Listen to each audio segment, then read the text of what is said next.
Hi everybody.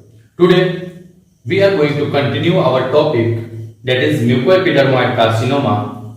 In the first lecture, as you know, we have discussed about the introduction portion in which we have talked about that mucoepidermoid carcinoma is the most malignant common tumor in the children, one of the malignant tumor of the salivary gland, and it is one of the most common malignant tumor of the salivary gland. After that, we have discussed about the etiology, in which we have discussed about the ionizing radiation, different viral infection, different type of liquid installation के बारे में हमने discuss किया. Then we discussed about the low grade mucoepidermoid carcinoma, high grade mucoepidermoid carcinoma, and the clinical presentation of the mucoepidermoid carcinoma. So, if you haven't watched the first part of the video, I have given the link in the description and also in the pop-up button, so you can watch the first part, so that you can understand the topic very smoothly. Now come to the second part, in which we will be going to discuss about the bandwidth mucoepidermoid carcinoma criteria. See, when the biopsy report is sent to the pathologist, when the biopsy sample is sent to a pathologist, the criteria has been made, and on which we decide, as a pathologist, we decide the prevalence or the stage in which that mucoepidermoid carcinoma is. Any tumor, as you know, the TNM staging, this is like equivalent to that, and from the clinical point of view, this is very important. It is not so much important from the university exam point of view, but from the clinical point of view, you should know the bandwidth mucoepidermoid carcinoma concept. So now come to the topic.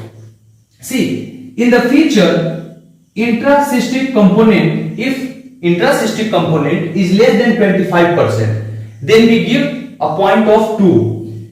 If in the tumor front invading a small island, मतलब छोटे छोटे islands में if the tumor has invaded, then we also give that point 2. Okay? Then, if it is pronounced and nuclear atypia is seen, if the nuclear atypia is seen, then you will give the point 2, 2.2.2 point. Now, if the lymphatic vessel and the vascular channel has been invaded, lymph and lymphatic vessels has been invaded, then we give a point of 3. Bone involvement, then point 3.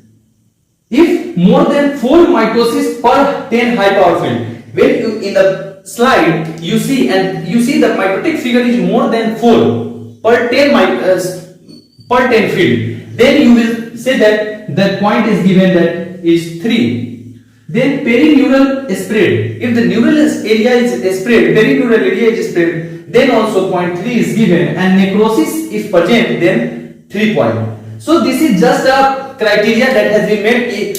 If this is involved, then this point, this is involved, then this point. So this type of criteria was given by the bandwidth, and on the basis of it, a grading of the tumor mucoepidermoid carcinoma was done, and that is grade 1. In the grade 1 means nothing is present there, then it is grade 1 or little intracystic component is there. This is the low grade. Okay? Now grade 2. In the grade 2, these points are present, like pronounced nuclear atypia is present, a small island is present, and from this figure the grade 2 was given, and there is 0.2 to 3 was severe scaling rate was done, and that is intermediate type of mucoepidermoid carcinoma.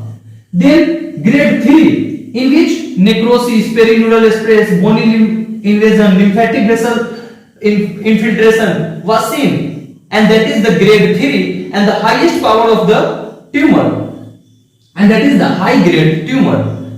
So this is the grading criteria on which the mucoepidermoid carcinoma can be graded, and from here you now can understand what the grading criteria was done by the Bradbury. So now come to the gross pathology.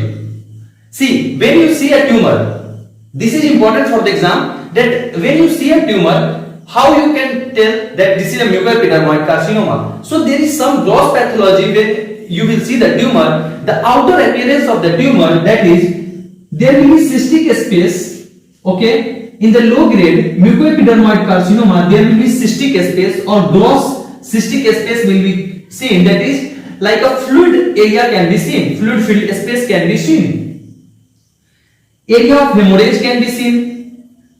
Cut surface of the tumor show gray, white, solid mass with multiple small cystic structures. See, when you cut the tumor and you have to send it for the biopsy, you will see there is multiple number of gray, white, nodular type of cystic space in the tumor with infiltrative border.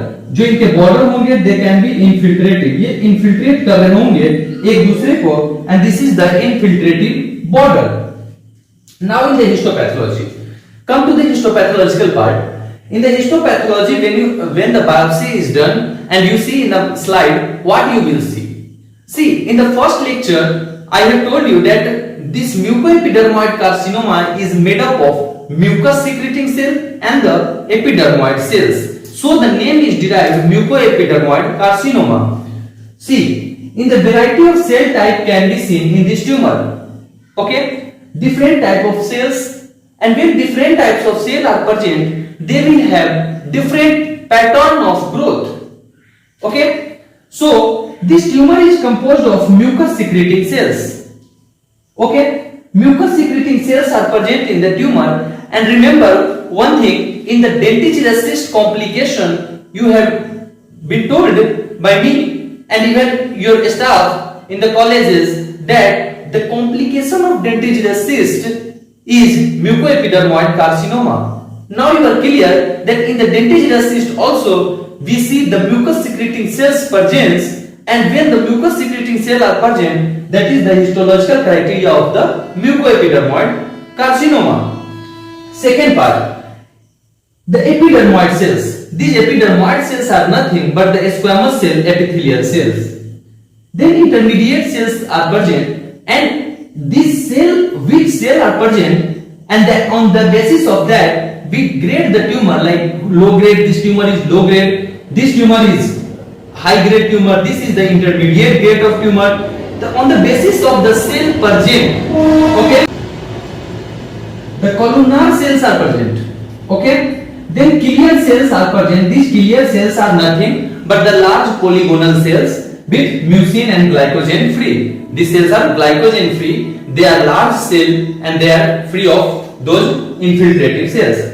These mucus cells, now how you will know that this is the mucus cells? This mucus cell on staining will take mucin stain and they will appear as a round ovoid columnar cell. They will appear as a round cell. The mucus cell will appear like this. They will appear like a little bit ovoid, अंडे के आकार का दिखेगा. Then epidermoid cell. See, in the epidermoid cell, squamous features will be present. Means keratin will be present, and polygonal cell intercellular bridges can be seen. In the intermediate cell, that will be a small mucus cell. They are also known as basalloid cell. And one thing you should remember, this intermediate cell are present, and if it is present, it means that this is the mucoepidermoid carcinoma, because the basalloid type of cell is the characteristic feature of the mucoepidermoid carcinoma. Okay, clear? Okay, then the glandular pattern arrangement of mucus cell and the epidermoid cell. They will be present in a glandular pattern, the mucus cells and the epidermoid cell. See, mucoepidermoid carcinoma का पूरा कहानी दो cell के ऊपर टिका है. Mucus secreting cell, epidermoid cell, intermediate cell, columnar cell and the clear cell. ये अगर पूरा कहानी आपने समझ लिया, इजी हो जाएगा म्यूकोएपिडर्मॉइड का हिस्टोलॉजी याद करना. रटना तो कुछ है ही नहीं, बिल्कुल स्लो जाऊंगा हिस्टोपैथोलॉजी में कि amount of cyst formation can be present. Then relative number of mucus cell, epidermoid cell will also be seen there. Then in the histological grading has been done. Now what I was telling you, on the basis of this histological grading, we see this was the clinical grading, this is the histological grading. कि histology में क्या present है, उसके basis पे grade किया गया कि कितना अमाउंट में सिस्ट फॉर्मेशन हुआ है, उसके बेसिस पे से जो म्यूकोएपिडर्मोइड कार्सिनोमा है उसका नेमिंग किया गया। Then histological grade is based on the degree of cytoplasmic atypia. Okay, then relative number of mucous cell, epidermoid cell and intermediate cell, कि कौन से cell, which cell are present in what amount. On the basis of this number of cells we have decided the relative criteria for the cell. Okay, so for today this was the mucoepidermoid carcinoma histological grading. Till now we have discussed the histological grading. If you want, I will discuss the second part in the mucoepidermoid carcinoma, that histological grading clear. Then this will be the low grade, high grade and the intermediate grade. And that will be discussed in the later lecture of the part 3 of the mucoepidermoid carcinoma, so that you can understand it very easily. Thank you. That's all for today, and hope you all like my video. If you did, please do like, share and subscribe to our channel Ocean of Dentistry. And for the videos other than this topic we have uploaded, link has been given in the description box. You can contact me on the Telegram, on the WhatsApp and the Instagram. Even you can contact me on our Facebook page Ocean of Dentistry, and the link for all the contacts has been given in the description box. For free notes and free PDF book, we have given the link of Telegram. You can ask notes for those topics there. Thank you. That's all for today.